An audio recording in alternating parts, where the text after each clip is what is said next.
Nanti nonton MotoGP dulu bos. Live ke-6 ini akan lebih santai karena suara habis, jujur aja habis. Kecapean kemarin habis batui razia. Jadi terus maaf baru live sekarang karena tadi nonton MotoGP dulu, alhamdulillah. Ya nggak bisa enggak MotoGP first. Jadi hari ini kita akan bahas lebih ke solusi sih, sama alasan-alasan tindakan sih. Jadi terima kasih ya udah sampai standby 5 kali live.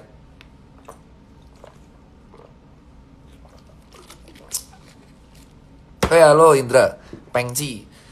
Jadi gini teman-teman semua, ngucapin terima kasih. Hari ini agak santai banget. Sebelumnya, yang pertama adalah saya ingin menjelaskan kenapa kemarin tiba-tiba melakukan razia gabungan bersama Satgas Jabar di daerah Jawa Barat. Di live sebelumnya, saya sudah melakukan sebuah live ya. Dan di sebelumnya kita bilang bahwa PSBB Jakarta itu nggak akan efektif karena kita tidak bisa mencegah migrasi orang ke Bekasi, Bandung, Depok. Dan saya bukan tipikal orang yang emang berkuar-kuar doang. Jadi saat itu saya langsung berkoordinasi dengan teman-teman Satgas Covid dipimpin oleh Letkol Asep, ya tentara, lalu PM, polisi militer, dan ada juga Satpol PP, Disub sama polisi gitu. Kenapa kok Bekasi gitu? Karena seperti ini guys. PSBB Jakarta itu kan tujuannya emang mencegah migrasi ya. Karena Jakarta itu kita tahu bahwa imunnya orang-orang kantoran tuh ringkih banget. Di lab sebelumnya mungkin kalian tahu ya, bukan mendiskreditkan orang-orang kantoran, tapi faktanya memang gitu. Nah, orang lapangan selama ini kan kena razia terus. Mungkin kita tentu akan sering baca curhat bahwa saya narik kena razia, orang warteg dibubarin, PKL dibubarin. Itu kan yang di Jakarta ya, tegasnya luar biasa. Akhirnya orang-orang yang notabene anak mudanya, let's say kita bilang mampu, ini pengen jalan-jalan gitu. Saya sih nggak masalah, jujur aja ya. Kalian mau jalan-jalan, mau nongkrong, hangout, mungkin nggak tahan, nggak masalah aja, nggak apa-apa. Toh semua anak muda pasti hangout. Cuman sama-sama aja. Kalau emang nggak bisa jaga jarak, minimal pakai masker aja. Dan minimal tuh nggak membuat postingan yang flaming gitu loh bro. Paham nggak sih? Iya. Jadi empatinya dipakai karena orang-orang lapangan di Jakarta ini berdarah-darah. Loh, saya kan mau seneng. Ini yang kita bilang empati. Saya kan mau seneng. Ya itu resikonya orang Jakarta. Gini ya. Posisi Jakarta ini kan berkorban ya untuk orang Indonesia, terutama orang lapangan. Banyak yang di PHK, banyak sales atau waiter yang di PHK karena restoran tutup gitu. Jadi itu membuat saya kayak untuk aware gitu.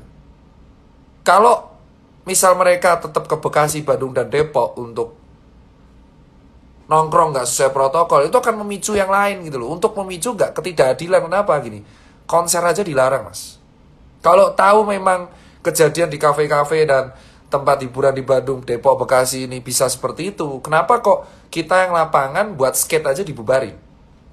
Banyak kok teman-teman skateboard, dia buat game of skate, yang jelas-jelas skate itu olahraga dibubarin gitu. Terus PKL dibubarin, warteg dibubarin. Let's say kita bicara lah, pecel lele aja tuh orang makan 30 menit. Orang makan juga pasti pakai tangan gitu kan. Kita tahu lah orang-orang kita itu kalau makan di PKL rata-rata pakai tangan bro. Tangan bro, kayak muluk. Itu kan kayak gimana ya? Mengecewakan aja sih. Kamu tuh kalau mau nongkrong gak apa-apa. Kayak kemarin di VRD atau di Kiri.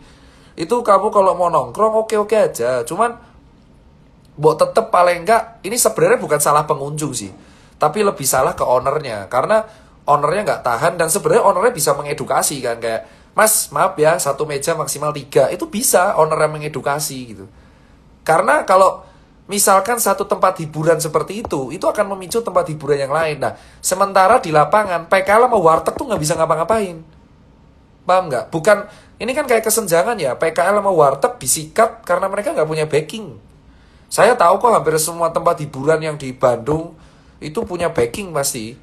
Itu yang membuktikan kita kemarin sama tentara emang datang. Kenapa? Karena terkesan nggak adil gitu loh. Kita pun nggak langsung denda kemarin karena di Bandung kan emang PSBB-nya di Jakarta. Di Bandung itu belum ada PSBB lagi dan kita edukasi. Kenapa? Karena isinya plat B semua. Saya rekam dari awal, cuman karena plat nomor kan nggak boleh di-share sembarangan. Itu plat B semua. Jadi literally bukan orang Bandung yang emang ke situ. Rata-rata orang Jakarta, anak muda Jakarta yang gerah terus ke Bandung party gitu. Dan ada yang kemarin sempat postingan Fleming, ada story itu postingan Fleming. Sebenarnya mau saya upload tapi ditahan sama teman-teman Satgas karena dia bilang CFRD disidak sama Dokter Tirta goblok. Itu ada orang bilang, saya hafal akunnya, Dokter Tirta goblok sidak Verde. Lalu saya pindah ke Southbank. Saya sebut ya namanya. Gini ya, men, warteg sama PKL tuh habis loh di bawah. Karena nggak punya backing. Ini orang lapangan marah, men. Keadilannya mana? Dan itu dibentak-bentak. Di pasar dibentak-bentak. Saya di sini itu mewakili keresahan orang-orang di lapangan. Ya, kita ini nyari pecel lele aja nggak bisa, Rang. Pecel lele, bos, cuma harga 25.000 kalau di Jakarta. Ada yang 15.000. Kemarin angkringan di Jogja dihabisin. Mungkin kalian sempat ingat postingan detik yang viral di TikTok kalau angkringan Jogja dihujat. Men, itu angkringan. Kembali lagi, yang salah tuh bukan pengunjung. Yang salah itu adalah owner.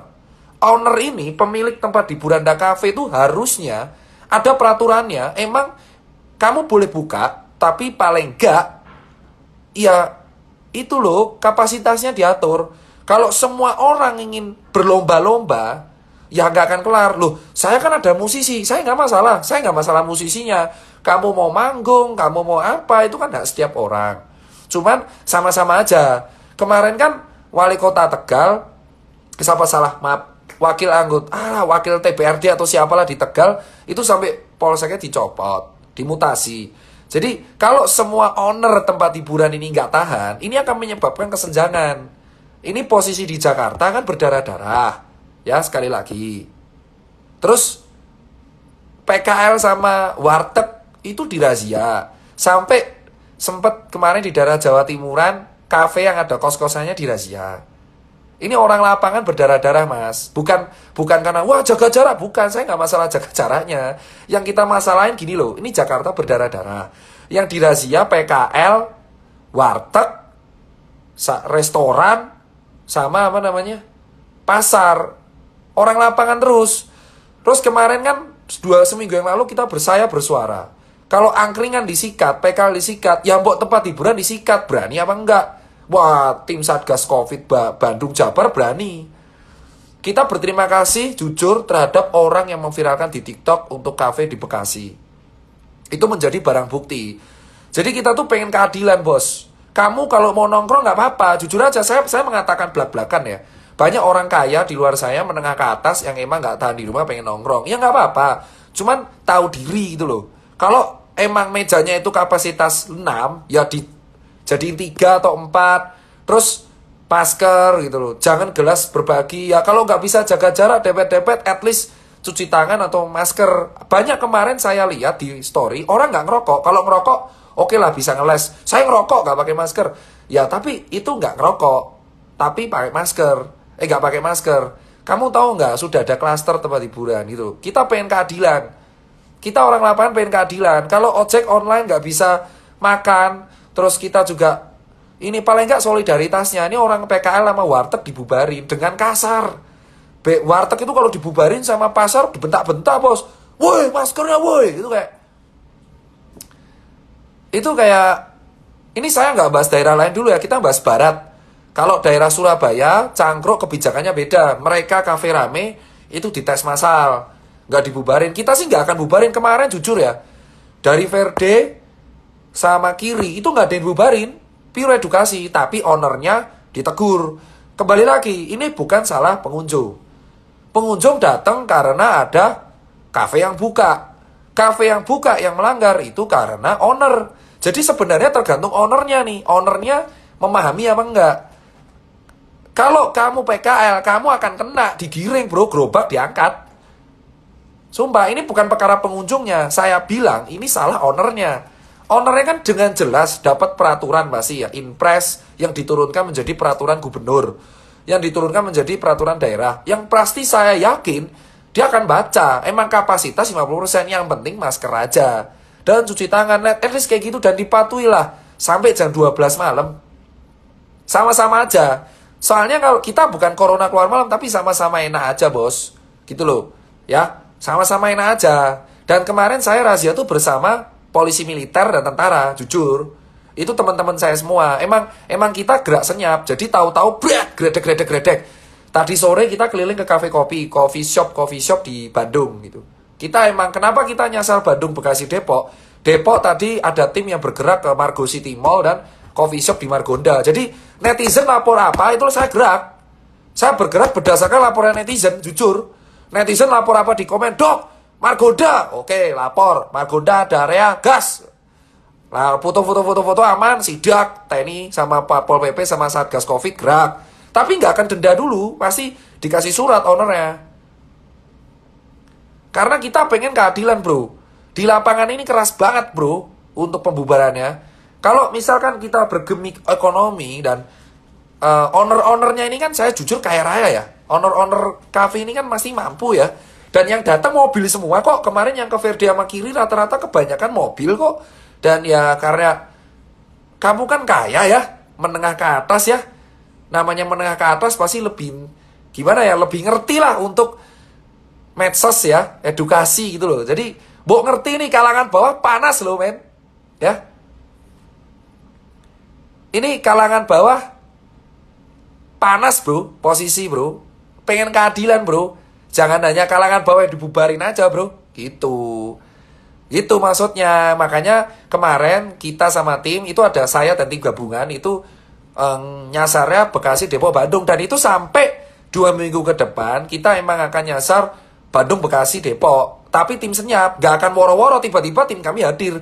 Kami minta maaf kalau kemarin baru 6 ya. Nah ada 6 kafe sama 6 tempat hiburan sama bar yang kita samperin. Kedepannya akan ada klub yang kita akan datang, cuman kedepannya gak sanksi. Kita akan menerapkan gaya seperti Surabaya. Jadi apa yang terjadi di Surabaya, kita terapkan juga di Jabar. Jadi nanti ketika misalnya saya ke klub ini, rame bos, ya udah saya foto, nanti tim akan datang, langsung swab massal di tempat. Gak ada urusan, langsung swab massal di tempat. Swab massal di tempat, owner langsung disurati, ditegur. Jadi pengunjungnya ora didenda, tapi di swab massal, ownernya yang didenda. Jadi sama-sama enak aja bor, ya. Jadi kalau disebut saya tukang cepu ya, saya pengen keadilan aja. Jangan hanya rakyat bawah yang merasakan razia. Jangan hanya rakyat jelata yang merasakan denda masker. Kita juga pengen sama-sama enak bro gitu loh. Jangan menengah ke atas juga, kalau bisa empatinya dipakai. Gini. Maksudnya seperti itu. Anti vaksin, aku cinta corona bajio. Bir boh. Gitu. Ya swabnya gratis bro kalau misalkan bayar di tempat ya. Jadi kalau misalkan kalian rame-rame gitu, ya siap-siap untuk diswab gratis untuk area Bandung, Bekasi, Depok. Tadi Depok udah disurvei, besok akan ada grebek. Ya, saya kasih dulu ya. Area Depok, ya kafenya tolong patuhi. Jangan sampai ketika sidak ada yang melanggar aja. Untuk kafe yang ditegur bukan pengunjung, kita fokusnya owner. Kita balik sekarang. Owner yang harus bertanggung jawab. Kita pengen keadilan. Jangan hanya warteg PKL aja. Jadi buat netizen, kalau mau ngelapor, bisa langsung di kolom komentar. Langsung aja lapor atau DM saya, ada bukti foto. Jadi sarannya enak. Karena tim kita itu kan tim senyap ya. Tim senyap yang bergerak berdasarkan laporan masyarakat. Jadi kamu, karena saya bertanggung jawab buat Pak Doni Monardo. Jujur saya bertanggung jawab masih kepada Pak Doni Monardo, BNPB. Saya relawannya BNPB. Dan dibantu oleh TNI, Pol PP dan polisi sama nakes. Jadi kalau bisa, tapi dominannya TNI ya. Kawan-kawan anggota siap. Komandan, terima kasih Pak Letkol Asep, itu yang mendampingi saya dari kemarin. Wah, komandan mantep itu, gila, turun tangan langsung. Jadi kamu netizen tinggal share ke DM saya bukti kafe atau coffee shop atau tempat hiburan yang sengaja buka dan memang melanggar. Kita nggak akan sasar si pengunjungnya. Kita lebih fokus pengunjungnya kita edukasi. Tahap pertama, ownernya kita tegur. Tahap kedua, kalau masih kayak gitu lagi, pengunjungnya kita swab massal, ownernya kita tegur denda. Jadi kalau bisa ya, area Jakarta kan udah close nih semua. Kalau Jakarta udah close, masih barat nih, kita nyasarnya barat. Karena kemarin nomor 2 Bandung, Jawa Barat. Jadi area Bandung, Bekasi dan Depok, kalau menemukan tempat hiburan, tempat nongkrong yang emang jelas melanggar kuota, kita let's say jaga jaraknya oke susah. Karena di pasar juga, saya akuin pasar, MRT, KRL jaga jarak susah. Kita lupakan dulu yang itu ya, karena susah. Tetapi kalau jelas dia menurutmu keruyuk banget gitu, tinggal masuk ke DM atau komen. Dok, kesini dok, cek DM, bukti ada. Kayak kemarin, dok, bukti dok, rame. Ya, saya bergerak netizen. Kemarin ada yang bilang, dok, Ferda ada acara. Oh ya udah, saya cek, rame, ya datang rame, udah TNI. Emang saya bergeraknya berdasarkan tim Satgas. Gitu. Tapi kita nggak akan langsung denda gitu, enggak. Kita berdasarkan arahan saran dari netizen, edukasi dulu. Nah, besok yang di Jakarta pun saya akan gerak berdasarkan relawan DKI, kita akan keliling juga, tapi kita menekankan bukan ke dendanya, tapi lebih ke edukasinya, ke owner-ownernya gitu. Jadi kita pengen sama-sama aja. Jadi masalahnya kalau kamu nongkrong nggak masalah mas. Jadi buat kamu kalau mau nongkrong kita nggak ada masalah. Cuman kita kemarin pun kan nggak dibubarin, tetap aja lanjut. Tapi dicatat nama ownernya. Jadi ownernya yang akan dikasih surat oleh Satgas Covid. Dan kejadian kemarin itu nama Verde sama Kiri langsung diangkat ke pembahasan provinsi. Jadi langsung naik. Kemarin kan viral ya. Kemarin saya grebek sama tim TNI dan PM sama Pol PP sama Disub juga. Baik banget Pak, tim gabungan emang Satgas Jabar. GTPP namanya, gugus tugas penanggung jawab. Terus itu langsung naik dibahas oleh tim Jawa Barat. Jujur tim Jawa Barat akhirnya melakukan sebuah evaluasi dan kebijakan baru. Nama Verde sama Kiri jujur aja langsung naik ke atas langsung. Jadi kemungkinan besar ya ownernya mungkin akan dipanggil. Kita kan orang lapangan ya. Orang lapangan tidak akan denda Pak, saya nggak akan denda, nggak akan. Saya kan tidak ada hak untuk denda. Kita kan tim Satgas gabungan, saya relawan gitu. Jadi yang dipanggil ownernya, sekali lagi yang dipanggil ownernya. Pengunjung relax aja. Yang penting kamu ketika datang, oke, kalau jaga jarak gak bisa dijaga, pakai masker aja, ya, itu loh. Dan sadar diri juga. Kasihan ini yang Jakarta. Jangan sampai orang lapangan Jakarta marah. Ingat loh, logika tanpa logistik anarki. Kalau sampai kalangan bawah ini marah, ya saya nggak akan bilang apa-apa. Jangan sampai kalangan bawah marah, paham? Kalau sampai kalangan bawah ini marah, iya, lu tahu apa yang terjadi, Bor, gitu loh. Kita kan berusaha untuk mengontrol emosi yang di bawah ya. Ini yang di bawah emosi semua, gitu loh. Emosi, bener-bener emosi. Kenapa? Gua di lapangan kerja susah payah, kok gue yang dirazia, coy? Adilnya mana? Nah, orang bawah ini panas, bro. Jadi sama-sama ya, yang ke tempat hiburan. Jangan sampai lu bersenggolan aja sama orang di bawah ini. Lu kalau senggolan, kenapa-napa ya. Jangan sampai gitu, Bor, ya. Ini santai. Ya, paham banget, ya. Itu ya minggu depan Bandung, Bekasi, Depok. Tolong banget owner-ownernya saya minta, kami minta tolong kondisikan. Karena razia kemarin di Verde, terus di broker sama di Kiri itu sudah naik ke tingkat provinsi. Jadi akan besok masuk dibahas. Minggu depan razia akan senyap lagi, tapi kita nyasar tempat hiburan malam dan klub. Kalau sampai benar terjadi, misal pakai masker oke nggak apa-apa, yang kita panggil ownernya sama yang dipanggil ownernya sama, akan ada swab massal buat pengunjung. Jadi ya kamu yang kemarin story goblokin saya, banyak saya catat ada banyak pengunjungnya Verde sama Kiri itu goblok-goblokin saya sama tim. Sorry, saya catat, tapi nggak akan dilaporin. Saya catat aja, kita catat. Jadi kita tandain gitu kemarin gitu. Jadi kalau mau goblok-goblokin silakan. Tapi kalau kalangan bawah nanti marah, saya sebar mukanya. Paham? Jadi kita kemarin udah catat. Oh, kamu yang kemarin goblok-goblokin saya, terus dengan entengnya bilang, ya udah Dokter Tirta, Jakarta PSBB, kita ke sini. Karena Verde digerebek, oke, kita ke Southbank. Sorry saja. Kita capture semua story kamu gitu. Tim kami kan ada tim bawah tanah ya. Namanya tim bawah tanah yang emang melihat tren di story Instagram. Memang tim seperti itulah, tim analisa IT. Ya kalau ke capture, jangan salah yang kalau kita sebar, oh ini yang goblok-goblokin kita.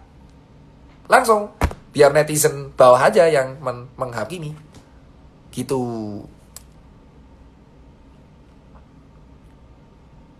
Kalau dari kita ya.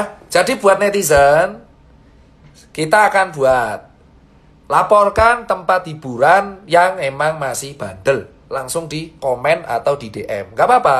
Kita gak akan main-main langsung denda. Tapi akan edukasi sidak. Tim Satgas Covid Jabar. Kenapa? Karena Jakarta gak bisa melakukan ini sendirian.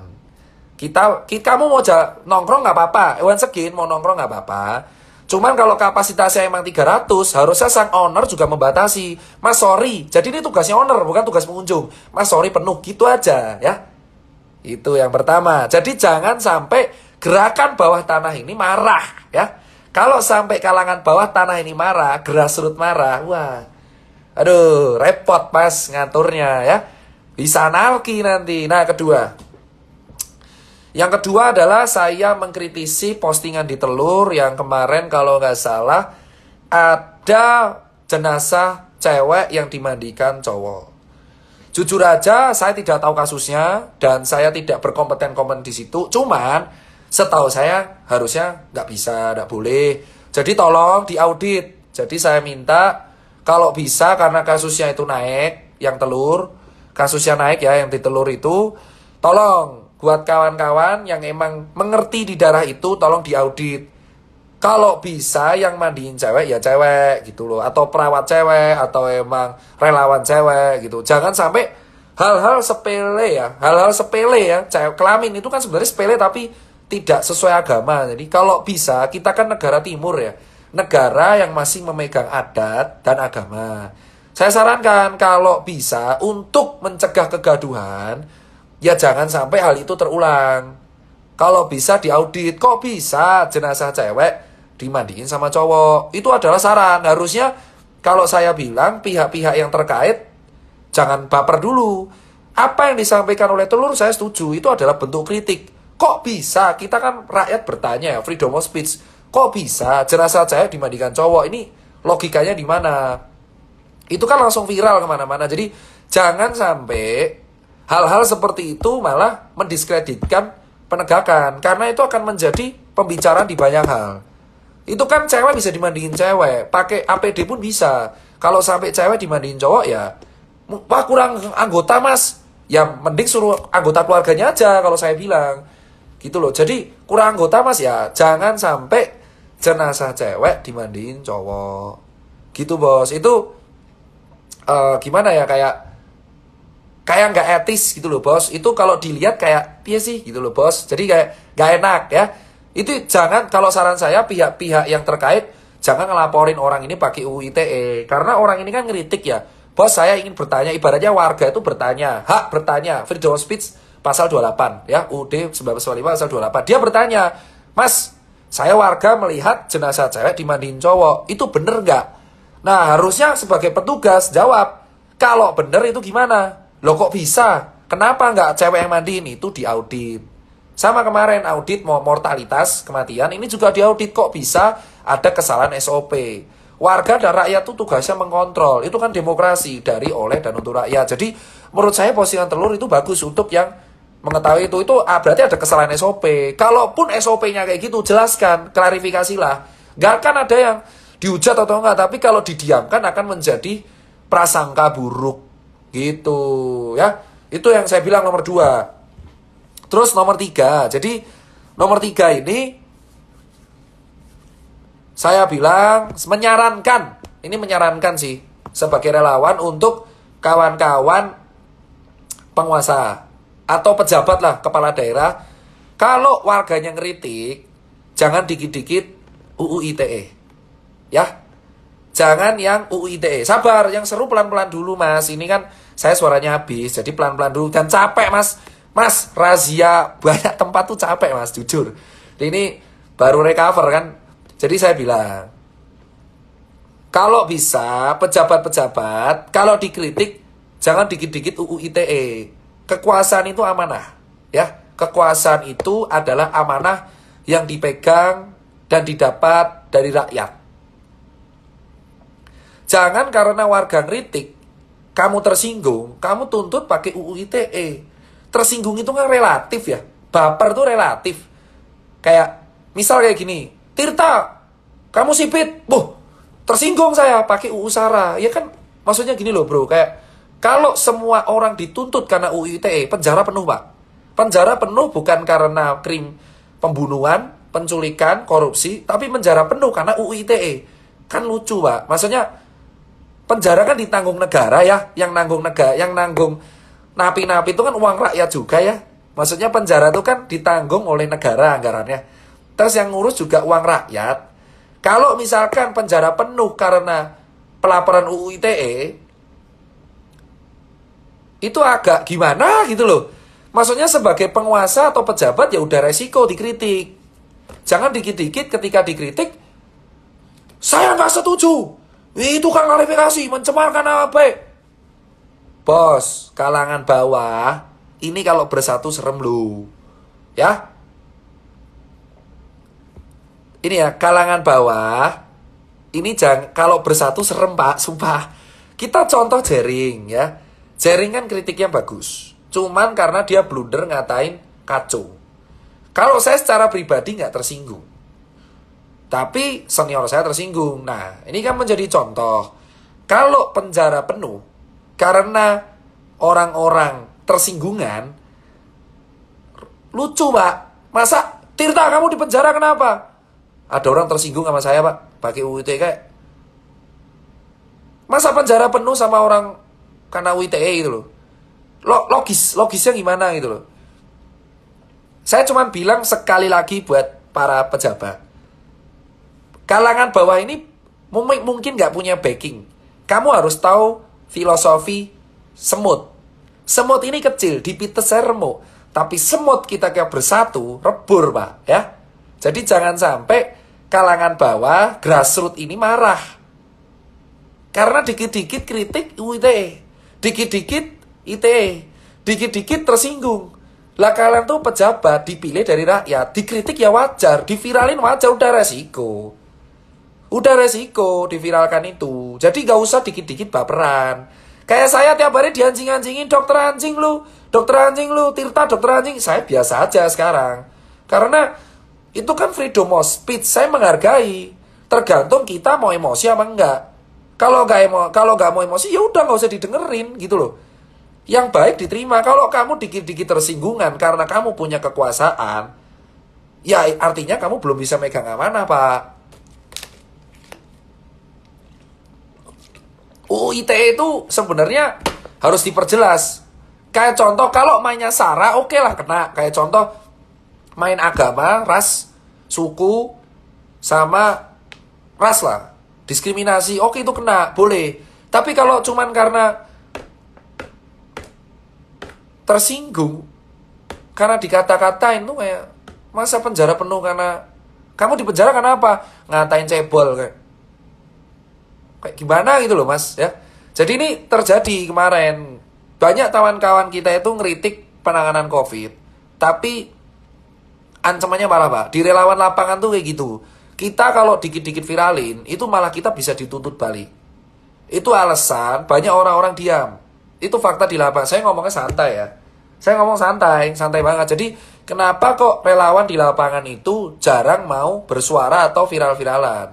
Karena takut dipenjara pak. Takut dipenjara bos, sumpah. Itu kan, masa dipenjara karena anjay itu, makanya Lutfi menurutku absurd. Tapi ya, itu haknya Lutfi berbicara, tergantung kita memaknai gimana. Mungkin ngelawak si Lutfi selo itu kan, ya udahlah aku nganggapnya mungkin Lutfi selo gitu. Jadi gini ya, kalau bisa para penguasa, si relawan lapangan ini, teman-teman saya tuh jarang banget yang mau viralin masalah-masalah yang agak kontroversial, karena rentan untuk dituntut balik pakai UU ITE. Itulah yang kita mengatakan ke kawan-kawan, kenapa kok saya diam 7 bulan? Karena kita mengamati, ini gimana aja daerah-daerah mengatakan. Ya, jadi akhirnya saya bulat untuk bersuara ya karena saya juga udah tahu ini gitu loh. Selama kita nggak, maksudnya gimana ya? Kalau kita ditekan oleh dikit-dikit tersinggung pencemaran nama baik ya kita nggak bisa ngeritik. Gimana tugas pengawasan publik? Pemerintah kan, bukan pemerintah juga sih, pejabat ya, itu kan diawasi publik. Kalau kamu kan dulu ketika pilkada atau caleg, pilek, pilihan legislatif, pemilu kan yang milih rakyat. Kamu kampanye pun ngangkat orang kecil. Ya wajar kan kita mengawasi, kan kamu digaji pakai uang rakyat. Kalau digaji pakai uang rakyat ya rakyat wajar dong. Kekuasaan tertinggi pada rakyat bro. Jadi wajar kalau rakyat yang ngawasin. Jadi relawan-relawan ini curhat ke saya, mereka takut untuk bersuara dikarenakan dikit-dikit UU ITE, dikit-dikit UU ITE, dikit-dikit UU ITE. Ya saya 7 bulan tuh ambil bukti-bukti dulu, foto-foto. Jadi saya kalau ngomong nggak ngasal. Emang ada foto dan ada data. Keluarnya pelan-pelan gitu. Jadi saran saya nih sekali lagi buat pejabat yang menangani COVID, kalau dikritik jangan baperan. Ya emang itu resiko. Resiko bro. Kalau kamu dikit-dikit baperan UITE itu. Saya dulu pernah ngerasain. Saya pengen laporin orang UITE. Buset yang ngatain saya anjing aja sampai 900 orang. Masa saya ngelaporin 900 orang, saya mikir kayak, akhirnya saya sadar, nanti penjara penuh dong karena laporan saya doang. Kayak akhirnya saya berpikir sendiri, masa penjara penuh karena laporan saya doang? Lucu juga. Jadi kayak ya udah saya let it flow. Jadi kayak udah namanya pejabat diawasi publik ya. Jadi kalau saran saya, kalau dikit-dikit UU ITE gak elok. Ini kan freedom of speech. Jangan baperan. Kalau baperan ya jangan jadi pejabat. Resiko. Nah, ini santai, santai dulu. 4.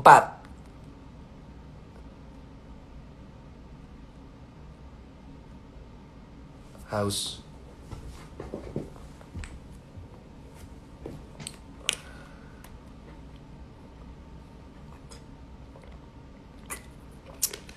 Jujur, kalau soal COVID dan soal pilkada saya udah jelaskan di live kelima dan live keempat. Ini live yang beda. Ini lebih ke solusi. Jadi gini guys, saya itu selalu ngangkat UMKM.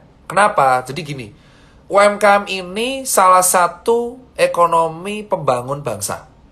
Ya, salah satu faktor pembangun bangsa ini. Itu adalah ekonomi mikro. Ekonomi mikro, UMKM, yang kementeriannya Pak Teten, itu sangat kedampak karena pandemi. Kayak tukang gorengan, Starling, warteg PKL, jual hijab, jual sepatu, itu sangat-sangat kedampak karena pandemi. Itu alasan yang harus disentuh, itu UMKM. Resesi itu efeknya fatal banget kalau buat UMKM. Karena mereka rata-rata perseorangan, bukan badan hukum. Ini kita akan belajar kenapa UMKM yang harus diperhatikan utama dulu dalam pandemi. Pemerintah kalau nggak salah di berita sudah viral, nanti saya akan update, memberikan 5 solusi buat UMKM. Salah satunya adalah perpanjangan KUR, jadi debitur, terus suntikan dana atau program-program UMKM. Nah, saran saya nih buat kepala daerah, ini kan UMKM sudah disentuh oleh pusat lewat KUR dan BUMN. Kalau bisa, masing-masing kepala daerah itu selain menganggarkan swab gratis, tolong didata lewat Disperindaknya, Dinas Perindustrian dan Perdagangan, dan di bagian UMKM-nya didata masing-masing kota atau kabupaten, UMKM yang terdampak berapa. Ya, karena COVID. Ini kasih solusi, entah dikasih kayak stimulus pinjaman atau event atau sebuah media agar mereka bisa jualan. Kalau sampai orang-orang UMKM ini loss, maka akan terjadi penurunan daya beli yang sangat masif. Dan itu bisa berakibat sangat-sangat fatal. Jadi ini adalah solusi. Kenapa UMKM itu menjadi penyelamat bangsa ini ke depannya. UMKM itu dulu emang orang lihatnya tukang gorengan doang. Selama pandemi, tukang gorengan ini nggak bisa dagang. Tukang gorengan ini akan nganggur. Dan dia nggak kedata. UMKM ini praktis sulit untuk kedata. Nggak ada BPJS juga. Jarang UMKM itu punya BPJS. Jadi saran saya, buat kepala daerah, Ini kita live ke-6 tuh lebih solusi ya, karena live ke-5 gas semua. Kalau bisa, kepala daerah ini membantu pemerintah pusat juga. Pusat ini kan sudah ngasih stimulus lewat Pak Teten, Kementerian Koperasi dan UMKM, stimulus lewat kredit usaha rakyat, terus ada kemudahan UMKM untuk ngajuin. Ada kemudahannya, jadi kalau nggak salah kamu UMKM bisa mengajukan pinjaman tanpa harus ada NPWP ke BUMN yang udah ditunjuk pemerintah selama pandemi. Kedua, PPh final kan kalau UMKM bayar pajak 0,5%, itu dibebaskan sampai akhir tahun. Terus ada keringanan debitur kalau minjem kur, pokok bunga sama pokoknya nggak diperpanjang, nggak usah bayar. Nah ini kan pusat udah ngasih solusi. Nah solusi ini akan lebih sinkron lagi kalau si pemerintah daerah juga terjun. Makanya kemarin di Yogyakarta bantu saya juga untuk yang event UMKM. Jadi saran saya buat kepala daerah, kalau mau selamat nih daerahnya dari COVID, selain swab gratis, UMKM-nya disentuh. Entah kalian dengan cara buat event atau buat suntikan dana atau buat apa, itu silakan aja. Jadi ini saran saya. Kenapa saya paham UMKM? Karena industri saya juga di UMKM. Jadi saran saya juga kalau bisa UMKM disentuh, ya. Nah terus yang berikutnya, jujur kalau saran saya buat DKI itu anggarannya kan 10T kemarin, ya kan. Kita udah lihat bareng-bareng di Google anggarannya 10T. Kalau bisa ya, tolong dimanfaatkan untuk swab aja Pak. Terus untuk PSBB-nya diperketat di daerah kantor saja. Orang lapangannya nggak bisa makan. Contoh aja Bandung aja. Bandung tempat hiburan buka. Itu yang ada isinya orang Jakarta semua. Jadi orang-orang Jakarta tuh pindah-pindah Pak. Buat Bapak Anies ya. Jadi saya lihat di lapangan Pak Anies. Jadi kalau orang di PSBB itu orang Jakarta pindah ke Bekasi, Bandung, Depok. Jadi orang Jakarta cuma pindah-pindah. Selama Jakarta PSBB tapi Jawa Barat gak PSBB, agak nggak efektif Pak di lapangan. Jadi saran saya mending yang di PSBB itu kantornya saja. Ya, kantor. Kalau tempat hiburannya Jakarta ya keadilan aja Pak. Samain aja dengan Bandung. Karena percuma juga Pak, soalnya kalau kita PSBB mereka ke Bandung. Mereka cuma pindah aja sebenarnya. Pindah nanti Jabarnya yang naik. Tadi kalau nggak salah Pak Anies membuat statement tetap di rumah aja, kasus aktif turun jadi 14%. Emang benar itu efek? Gimana ya, kasus aktif 14%, tapi itu bisa lebih rendah lagi kalau kantor yang diurus. Nah kalau saran saya, Pak Anies monggo itu tempat hiburan sama restoran itu dipanggil, itu kan pasti ada dinasnya ya. Ada dinas apa ya, perizinan atau apalah itu dipanggil. Nah itu biar Satgas Covid-nya edukasi owner-ownernya. Oke kamu boleh buka tapi pakai masker, kuotanya cuma segini. Kamu nggak apa-apa kok, orang juga butuh hiburan. Cuman tolong ini dikondisikan, jangan sampai chaos juga gitu loh. Soalnya lucu Pak, mungkin kalau ada DKI nonton, saya di DKI juga, itu serius Pak, orang-orang DKI itu cuman geser ke Bekasi doang. Rame banget bos, Bekasi, Tambun, Depok, terus Tangerang, Alsut, Serpong, sama mana itu, Bandung. Itu tuh rame, orang Jakarta semua. Jadi mereka cuma pindah. Jadi kenapa kasus aktif di Jakarta turun itu bisa jadi karena orang Jakarta pindah. Makanya ini kan cuma pindah-pindah doang, ini kan kayak pingpong. Jadi kalau saran, mungkin Pak Anies kondisikan, semoga saya siap Pak. Jadi kan saya juga bantu DKI. Pak Anies itu kan mungkin bisa lah, si owner-owner ini ditegasin aja. Kamu boleh buka, oke, tapi ini, lah, tak cabut izinmu. Saya setuju kayak gitu sih. Lebih enak kayak gitu daripada ini orang pindah-pindah. Mumet Satgasnya. Saya di lapangan pusing, keliling-keliling, Jawa Barat, DKI kayak buset nih orang ngurusi orang Jakarta doang. Saya nggak tahu ya, tapi orang Jakarta emang suka jalan-jalan kayaknya. Saya sambil relax ya, karena gitu Pak. Kita akan siap membantu kok. Saya udah nggak peduli politiknya Pak. Jadi saya bantu emang karena kasihan rakyat bawah aja. Rakyat bawah kan udah sengsara nih Pak. Jadi saran saya sih yang terakhir, mungkin si owner-owner tempat hiburan ini diceramain aja Pak. Kalau mau buka gini. Soalnya saran bener ini bener. PSBB DKI nggak bisa maksimal kalau daerah sekitarnya juga nggak disiplin. Ya pindah doang. Itu serius, ada bukti story, nantang malan. Serius Pak, ada yang nantang Pak. Wah Jakarta PSBB, saya ke Sobeng santai aja. Ada Pak story ya Pak. Itu kalau saya upload, aduh kasihan Pak tempat hiburan ya. Mending kasih surat dulu lah. Jadi itu bos. Jadi saran saya Pak, PSBB DKI itu akan efektif kalau sekitarnya juga. Dan dendanya yang kemarin masker itu ditransparansikan agar nggak jadi suzon. Itu sih Pak, kalau saran saya Pak ya. Maksudnya saya kan di lapangan udah lama juga, ada keliling kota yang saya lihat emang orangnya minggir. Depok, Jakarta cuma 20 kilo pakai tol nggak sampai gitu loh. Yang harus diketatkan tuh kantor Pak. Saya setuju kalau Pak Anies mencabut izin kantor yang emang bawel, yang emang nggak patuh. Kasihan karyawannya, nggak salah apa-apa kerja malah kena COVID. Kalem nih saya kalem. Jogja ya rame wong Jakarta. Itu. Jadi orang Jakarta di PSBB tapi bandara buka. Itu kabur, Pak. Bener, Pak. Serius Pak Anies. Saya serius ngomong nih, Pak. Ini lucu banget. Jadi Pak Anies PSBB itu kita kan harapannya bagus ya. Orang Jakartanya pinter, Pak. Emang piye ya? Cerdas, licin. Orang-orang anak muda Jakarta ini malah dari Jakarta tuh nyetir, Pak, ke Jogja, Pak. Liburan ke Malioboro. Makanya di Jogja naik gara klaster pecel. Jadi klaster di Jogja itu adalah klaster pecel, klaster gudeg itu malah karena klaster soto. Karena orang Jakarta kabur, Pak. Ke Jogja, gak ke Bali ya, ke Jogja, Bandung, Bekasi, Depok. Itu, Pak.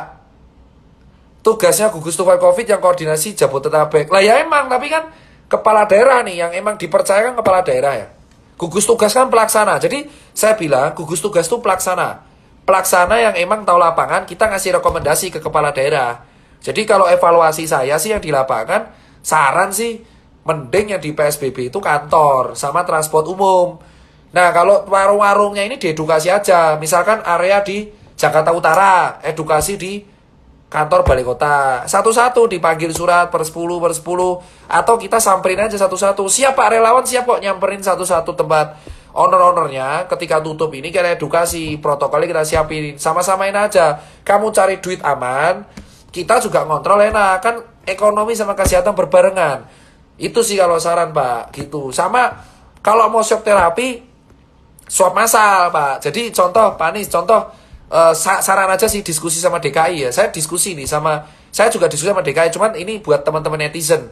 Kalau saya sih setujunya kayak gini. Contoh, wah ini buka nih. Ya gak usah denda, swab aja di tempat. Rata-rata orang masih di swab kan takut ya. Tapi kan gratis, orang kan ketahuan, oh ternyata emang klaster gitu. Soalnya kalau denda doang, bayar 100, 250 bagi orang tuh kayak santai, gitu sih.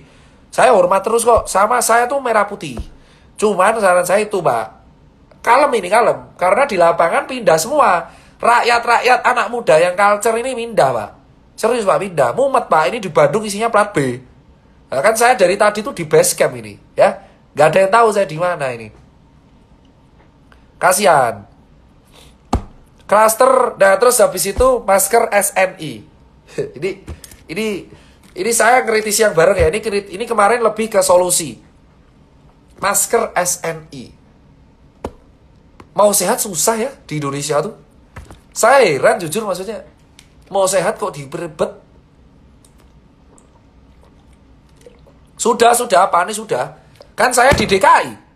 Saya kan relawan DKI juga. Saya sama Pak Sabdo, diskusi saya. Emang saya sudah usul Pak Sabdo, emang kayaknya ini orang kabur ya Pak. Dan Pak Sabdo bilang, iya Tir ini ke Bekasi. Nah Pak Sabdo tuh bilang ke saya, Bekasi Tir tolong, cuman kan ini bukan ranahnya DKI. Nah bener anak TikTok viralin. Gayung bersambut, umpan dicambut, tas. Ternyata ke Bekasi semua. Nah ini udah saya kan ke balai kota terus bos. Jadi emang Pak Sabdo juga yang bilang, Pak Sabdo itu kepala BPBD DKI. Emang beliau sendiri yang bilang emang orang-orang ke Bekasi dan Jakarta nggak bisa ke sana, itu bukan ranahnya dia, itu ranahnya wali kota gitu loh. Terus gini, masker SNI itu mau sehat susah. Enggak, ngapain dimarahin? Freedom of speech. Jadi kalau masker SNI itu kayak aneh. Masker SNI itu gimana ya? Saya respon karena ini baru viral kemarin ya. Saya secara pribadi sih langsung komen mau sehat tuh susah. Kayak bingung saya mau gak apa-apa. Maksudnya saya sampai speechless tuh. Masker SNI itu kayak oke sih, standar nasional sih. Oke, niatnya baik ya. Niatnya baik, yaitu membuat sebuah masker yang standar nasional agar semua warga aman. Tapi ini September bro, udah 7 bulan. kayak udah 7 bulan bos, kayak paham ya? Kayak 7 bulan loh. Speechless saya, kayak bingung sampai saya bingung ngomong. Saya pas baca ceritanya itu bingung. Masker SNI, buset. Gak sekalian sertifikat halal. Saya bilangnya ini gak sekalian sertifikat halal apa ya? MUI kayaknya gak mungkin nyasar situ deh. Tapi menurut saya gini loh, kayak esensinya apa sih? Ya oke lah, niatnya baik ya, menstandarisasi masker agar aman. Tapi ini September. Mumet gak? Di bulan April kita gerakannya masker kain untuk semua. Orang buat scuba, orang buat masker ini. Orang udah jualan dari bulan April. Salah satu yang kaya raya karena jualan masker scuba itu Tom Lee Wafa. Itu Surabaya, Crazy Rich Surabaya. Itu kaya banget dengan jual masker scuba. Dia ngaku masker scuba itu paling laku di dia. Terus April scuba kain viral. Baru direvisi September. Setengah tahun, Pak. Jadi April itu masker kain. Saya masih ingat gerakan masker kain itu 1 April. Silakan saya Google. Saya nggak perlu buka ya. Di Google ada kok 1 April tuh masker kain. April, Mei, Juni, Juli, Agustus, September. 7 bulan campaign masker kain. Bulan September harus SNI.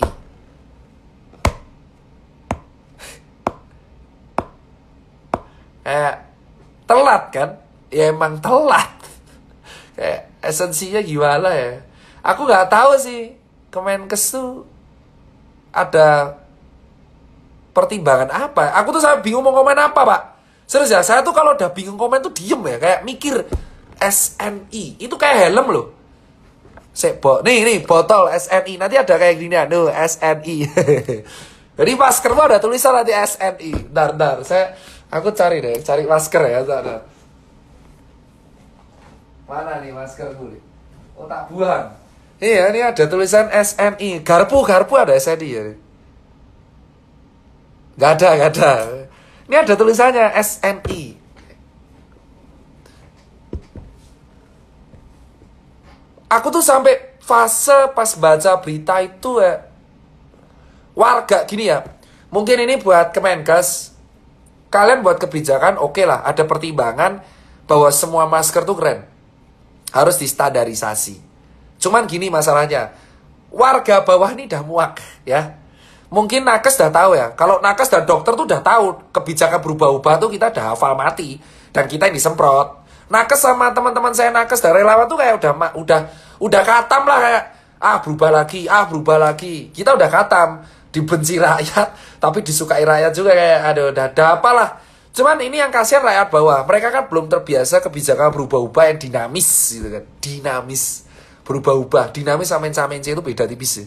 Terus ini rakyat bawah tuh cari makan susah ya. Kayak kemarin live saya yang kelima, inti dari mencegah COVID itu adalah makan maskeran, imunologi, antibodi masing-masing. Obatnya tuh antibodi masing-masing.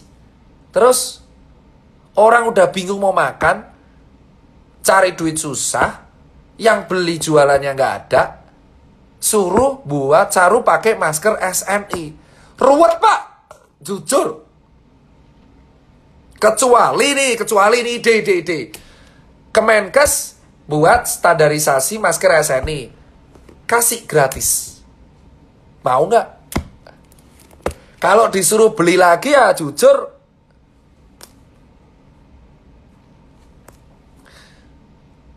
berat.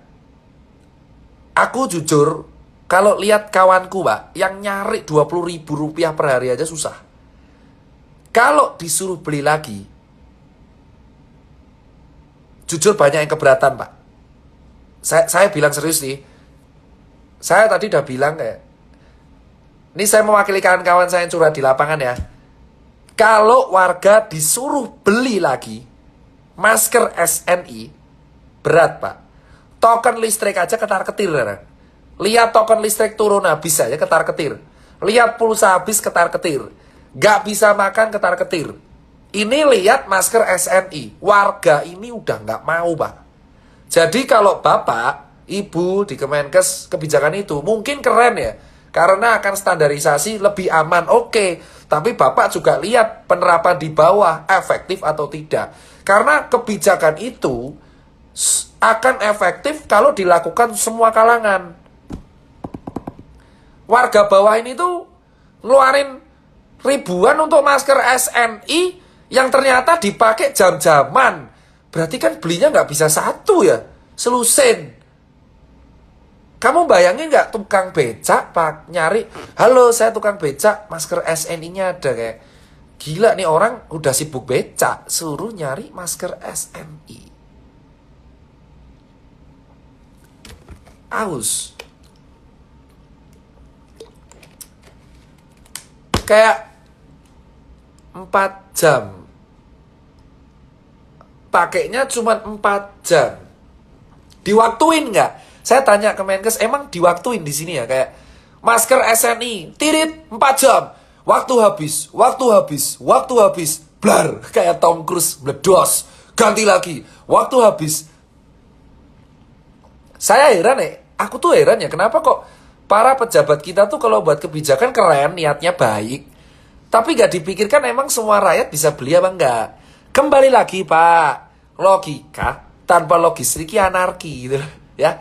Jadi kalau Bapak gak percaya, ayo saya temenin saya mengajak teman-teman Kemenkes untuk menemani saya ke lapangan minimal Cilincing ya, sama saya malam-malam. Tapi pakai rompi Kemenkes, berani nggak? Itu aja. Saya mengajak lewat media sosial, karena saya udah bilang juga sih, ngundang Dinkes, kalau berani, ayo bareng saya, pakai rompi Dinkes, saya Tirta kan udah kelihatan dari tatonya, kamu teriak ke pasar, oi masker SNI, nah, kita lihat efeknya rakyat bawah kayak apa. Nah, dari situ, kalian akan bisa menilai rakyat bawah suka apa enggak. Nah gitu aja. Gitu aja gak apa-apa. Saya lebih seneng kayak gitu. Jangan menengah ke atas aja yang dipikirkan. Let's say tiap 4 jam Pak itu suruh ganti. 1 hari 24 jam. Berarti 1 hari 6 masker SNI. 7 hari 42 masker SNI. Berarti 42 masker SNI. Jika 1 10.000, berarti buat masker toy 0,5 juta Pak. Nah, coba kamu ngomong sama orang di Cilincing sama Priuk Pak ya. Coba ke Cilincing sama Priuk aja. Ke Cilincing sama Priuk, terus kamu bilang, ayo sama saya Dokter Tirta, ayo kita, saya terbuka ya. Saya akan edukasi di Cilincing minggu depan sama teman-teman di sana. Edukasinya benar-benar grassroots, jadi nggak memaksa, cuman lihat-lihat dan ngobrol, mendata keluhan. Kalau saya tuh pendata, surveillance, mendata keluhan, ngobrol sama anak grassroots, keluhanmu apa? Kalau saya kayak gitu, karena saya di lapangan tuh dapal. Saya akan mendata keluhanmu apa gitu. Terus saya data, saya kasih ke pemerintah. Nah, kalau buat Kemenkes, saya mengajak teman-teman Kemenkes, ayo kita ke Cilincing dan Priuk, bawa brosur masker SNI. Saya yang ngomong. Tapi kita lihat efeknya. Nek aku sendiri suka, saya sendiri udah senang loh. Mas, saya sudah sering. Jadi, piye kok kowe sik loh, saya tuh sudah ke 17 kota, Mas. Saya sudah ke pasar, ke kampung, ke sawah, di Boyolali, ke Jogja, Sleman, Bali, semua kabupaten. Saya tuh udah ke grassroots sering. Diludahin juga pernah. Di pasar saya di goblok-goblokin sering. Tapi ada yang diskusi sering. Saya sering ke pasar Kosambi. Itu saya diskusi sama di Kosambi itu sering banget. Jadi gini, kalau saya di lapangan sudah kata Mbak, ke pasar ketemu ini, ketemu yang megang tukang parkir, udah sering. Saya bahkan sering ngobrol sama pedagang angkringan Pak Tony di Kalicode. Saya di Kalicode, di Jogja, sebelum viral angkringan yang di blog TikTok, itu saya sudah ke owner angkringannya. Nah, ini saya terakhir nih. Kalau masker SNI ini wajib, saya mengajak Kemenkes, ayo saya ke Cilincing sama Priuk, temenin saya edukasi masker SNI. Nah, tapi akibatnya kalian cek. Kalau diketawain, ya oke. Tapi kalau ngikut gak apa-apa. Ya, bayangin nelayan, kan Cilincing rata-rata cari ikan. Ikannya gak laku, terus kamu suruh kasih masker SNI. Kalau saya kayak gitu aja, Pak. Caranya simple. Pejabat ini kadang-kadang harus kita ajak ke lapangan. Kali-kali aja, tipis-tipis gitu. Maaf ya Pak, jangan dilapor-laporkan gak tersinggung. Kan saya ngajak. Kalau saya di lapangan sering Pak. Udah kata, mau kemarin aja kan kawan. Maksudnya ke warteg ke apa? Warteg gak lapangan ya. Kalau saya ke pasar, keliling pedagang lantai 1 sampai 4 gitu. Terus ke daerah tongkrongan supporter, tongkrongan preman, anak motor, ojol, paling akrab ojol sih. Saya sering ke ojol markas di daerah Kebon Jeruk karena dekat sama rumah ya.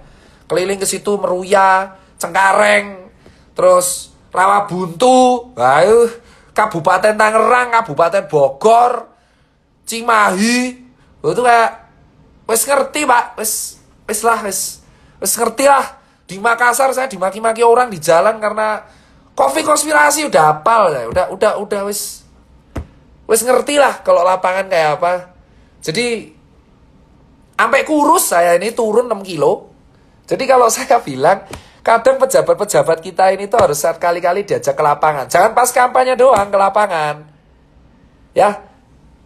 Oh, lapangan tuh enak loh. Saya bilang kerja lapangan tuh enak.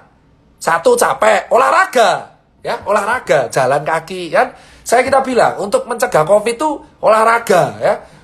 Aman fisik, makan, terus gabung sama rakyat. Pak, gabung sama rakyat menengah ke bawah tuh kayak kamu akan merasakan rekosonya cari duit. Beran, kamu akan ngerasain susahnya cari uang, Pak, di menengah ke bawah. Jangan hanya pas kampanye doang kamu samperin. Weh, saya mau jadi kepala daerah, datengin menengah ke bawah terus harap ngopo. Terus habis itu kamu menang, kamu lupain dapilnya. Aduh, kalau saya bilang ya, ingat-ingat, menengah ke bawah itu, Pak, nongkrong sama anak menengah ke bawah, itu kamu akan mengalami sesi bersyukur, Pak. Bapak Ibu yang terhormat, para pejabat, kalau pas Covid gini, tolong ke lapangan. Lihat, menengah ke bawah itu, Pak, satu, udah gak takut mati, Pak. Orang menengah ke bawah ini posisi gak takut mati, Pak. Bener-bener gak takut, Pak. Mereka ini imun robot, Pak. Bener-bener imunnya kuat banget. Saya lihat sendiri kok, habis megang gerobak sampah, makan nasi, santai. Wah, gila itu. Tahu gak, petugas-petugas yang pemulung, yang di sampah mulung-mulung sampah, itu habis mulung sampah, makan santai loh. Wah, gila, sumpah. Itu kayak imun. Buset, ini kayak Covid sama dia takut, bos. Itu serius. Wah, gila, bos. Kamu tuh kalau ke orang menengah ke bawah tuh, kamu akan merasakan perjuangan keras. Keras banget. Itu yang saya rasain. Karena pegawai saya separuh anak pang. Jadi saran saya buat anak pejabat, yuk sebelum masker SNI ini viral, mari kita edukasi ke Cilincing dan Priuk, Cipinang, Ciledug. Nah, saya temani pakai Reking. Ratatat. Saya akan temani pakai Reking. Ratatat. Nanti kita akan keliling. Saya akan temani San Mori nanti ya. Reking saya yang kawal. Buat teman-teman pejabat di atas yang mau untuk mengurusi lapangan di Cilincing dan kawan-kawan, tenang. Saya akan kawal pakai Reking, bos. Saya buka jalan nanti. Ratatat. Ya. Kita lihat skill edukasinya sampai mana. Nyuruh doang gampang. Ngelakuin susah, bos. Sumpah.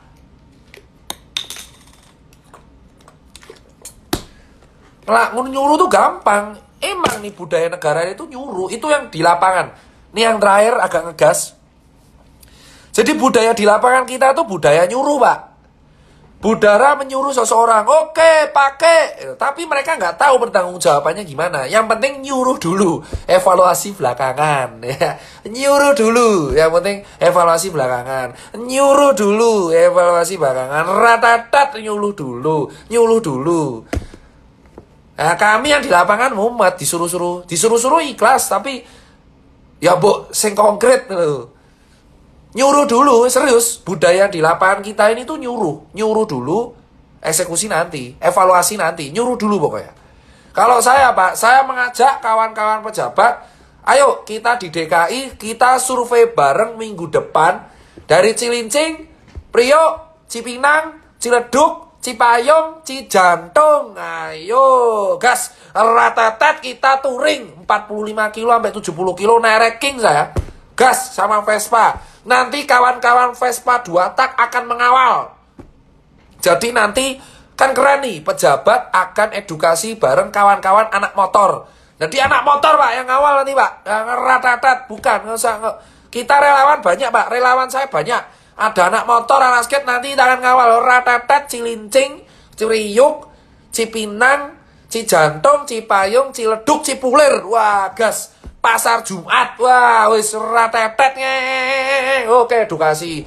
Masker Seni, ratatat, masker Seni. Ya gitu. Jadi nanti lihat ya. Nah nih, kawan. Oh, saya mengajak gini aja deh. Saya ngajak deh kawan-kawan yang di Jakarta yang keselo. Nanti saya akan buat pengumuman di feed. Yang di Jakarta ini kesimpulan terakhir. Ayo kita bantu Jakarta. Kota ini mau sehat. Jakarta mau sehat. Yuk, saya kan relawan DKI. Saya membantu tugas Pak Sabdo. Oke, saya buat solusi. Mari yang di Jakarta yang senggang, nanti saya akan buat flyer area edukasi keliling, touring, San Mori, apalah, Rolling Thunder. Ya, mau 2 tak, 4 tak, Cilincing, Priok. Oke, kita touring ke sana, bagi masker, bagi brosur. Yang gabut, nah nemenin saya aja. Ratatat, ratatat, ratatat, masker SNI, masker SNI, masker SNI. Ratatat, ratatat, masker SNI, masker SNI, masker SNI. Gitu terus ya. Kita keliling semua Jakarta. Lumayan ngabisin bensin, memperkaya Pertamina. Buat kawan-kawan anak muda, daripada kalian nongkrong-nongkrong nanti kena razia karena gak pakai ini. Mending nanti nemeni saya aja. Saya timnya cuma berempat. Bayangin cuma 4 orang, ber-19, cuman tiap gerak 4. Kita naik motor, gak usah naik mobil. Pride bro, roda 2 sampai tua. Salam satu aspal. Kita keliling dari utara dulu, karena utara. Cilincing sama Priok. Kita akan keliling di sana, edukasi bagi brosur, masker, sama kerja nggak apa-apa mas. Jolali, mangan ro masker. Paham bahasa Jawa nggak ya? Makan dan masker. Makan dan masker. Wah, jadi nanti saya akan cari donatur-donatur. Saya mengajak semua donatur rumah makan yang ingin mendonasikan. Nanti kita akan keliling pakai motor dari Cilincing, relawan-relawan. Teman-teman anak muda Jakarta ingin bergerak, ayo, kota ini mau sehat. Solusi dari saya. Jadi nanti kita akan keliling, terus kita bagi makanan sama bagi masker. Enak toh? Sama bagi brosur. Suplemen, vitamin. Saya akan cari donatur yang di bagian vitamin sama masker. Sama makanan. Nah, teman-teman nanti kita titik kumpul misalkan di daerah Priuk Cilincing. Kita tikum nanti di terminal Priuk. Kita akan keliling, syarat naik motor, gak boleh goncengan. Sendiri-sendiri motornya. Kita penuhi jalan nanti dengan touring. Jadi biar orang ngerti, motoran ini paling aman. Motor full face, helm wajib full face, biar gak ditilang. Jadi pakai full face, masker atau INK. Keliling, ini solusi real. Kita bagi makanan, kita bagi masker. Gerakan ini namanya dari kita untuk Jakarta. Kan keren. Dari anak muda untuk Jakarta. Kota ini mau sehat. Wah. Ya kan? Ayo, ini saya buat gerakan ini dulu pada waktu April Mei. Nah, nanti kalau teman-teman ojol yang emang mau bantu, ayo kita hijaukan aja jalan. Kita hijaukan jalan, kita bagi-bagi makanan sama masker. Orang lewat, weh mas, masker gak makan, semangat. Kita harus menebarkan semangat ke seluruh seantero Jakarta. Bahwa, Jakarta gak boleh kalah. Kita harus nyebarin semangat ini, Bor. Kota ini mau sehat. Ayo kita lakuin hal simpel aja. Semua anak muda yang masih punya tabungan, maaf ya, ikhlas ini, yang punya tabungan untuk bensin, mari kita keliling-keliling Jakarta dari utara dulu, utara, barat, timur, selatan terakhir. Baru nanti kita ke Depok. Ratatat, Nah, enak lah bro, ratatat masker mangan, ratatat masker mangan. Nah gas, paling nanti dibubarin polisi kalau keramaian. Ini motor, kenapa motor? Satu motor, satu orang. Jadi pakai masker. Bagi makan, bagi brosur, bagi masker. Kita harus sebarkan semangat untuk warga Jakarta bahwa kita masih bisa untuk bertahan. Jika memang pejabat gak mau turun, rakyat dan anak muda yang harus bergerak bersatu demi kotanya sendiri.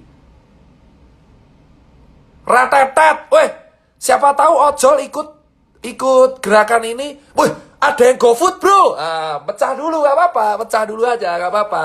Nanti kalau udah balik lagi, enak nih bro. Jadi nanti kita enak nih, ratatat bro. Ini kan anak muda, jadi kalian di rumah juga gabut kan, maksudnya ya udah ngikut saya aja lah, bantu-bantu, bagi makanan, saya sebar pokoknya nanti mulai minggu depan saya akan sebar di feed Instagram, titik kumpul di sini, mari kita jalan, butuh 25 orang. Nanti share ke WA, nanti saya akan titik kumpul, kita akan gerak, bagi relawan mantap, itu saya akan bilang relawan mantap dari kita untuk Jakarta, kota ini mau sehat. Kalau sampai efektif mantep loh bro. Ini bukti bahwa kita care sama kota kita sendiri bro. Kalau nggak mau ya udah.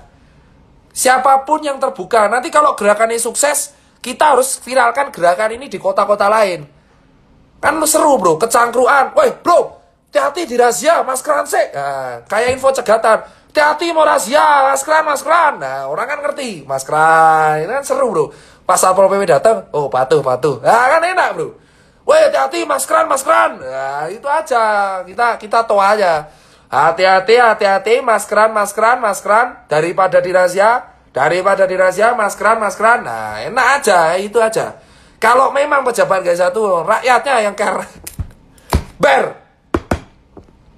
Komunitas Vespa boleh apapun motormu, syarat satu motor satu orang. Kita akan keliling, kita akan bagi regio, utara, barat, timur, selatan, kita akan bagi. Kita nanti akan cetak brosur, masker.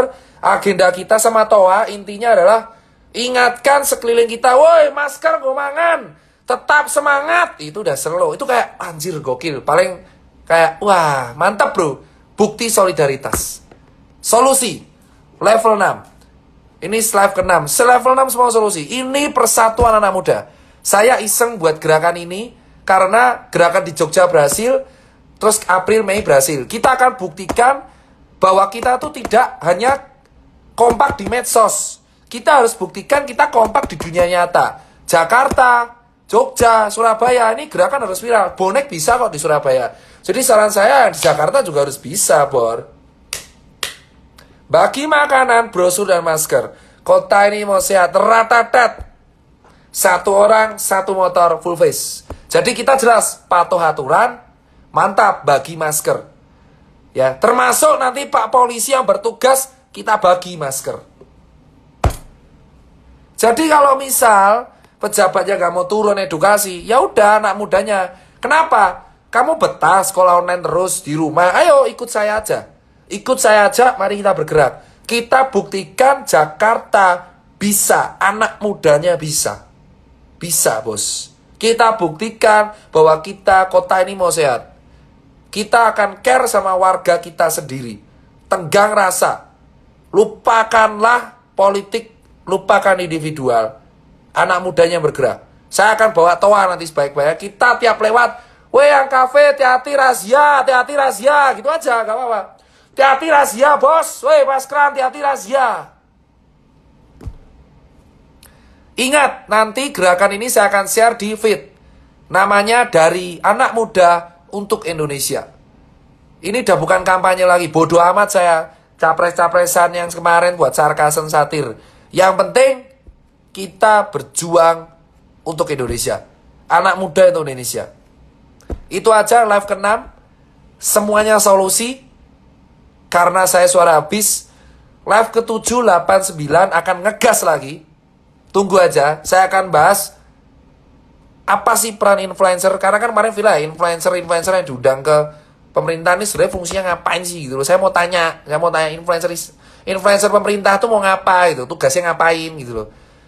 Rakyat bersatu untuk demi rakyat, dari rakyat untuk rakyat. Inti kegiatan ini, jika pejabat sudah berpolitik sendiri-sendiri, maka rakyat yang bisa menyelamatkan kotanya. Rakyat untuk rakyat. Yang muda untuk Indonesia. Sekian dari saya. Terima kasih yang udah nonton stabil. Saya udah lowbat. Thank you. Assalamualaikum warahmatullahi wabarakatuh.